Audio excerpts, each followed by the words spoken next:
Most beginner Forex traders think they're losing money because they haven't found the right strategy yet. But the truth is, most traders don't fail because of bad entries. They fail because of how they think and react once real money is involved.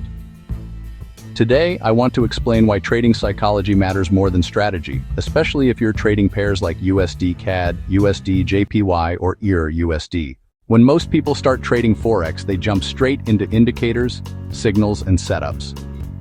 They think, if I just find the right system, everything will work.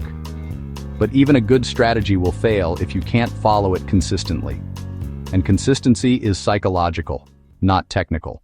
Here's what usually causes losses for beginners. They hesitate on good trades. They enter late because of fear. They move stop losses because they don't want to be wrong.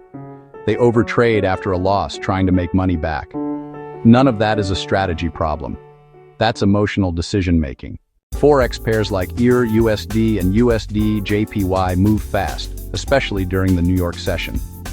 USD CAD can look slow one day and then move aggressively on news. That speed triggers emotions. Fear, greed, and impatience show up fast, especially when you're new. The market doesn't punish bad strategies first. It punishes bad behavior. Here's the mindset shift every beginner needs to make. Your first goal is not to make money.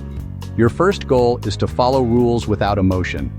If you can't execute calmly with small risk, more capital will only make things worse. Professional traders don't focus on being right.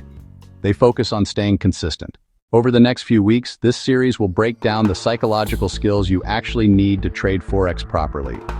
If you're trading USD CAD, EUR USD, or USD JPY and want to build the right foundation, subscribe and watch the next video.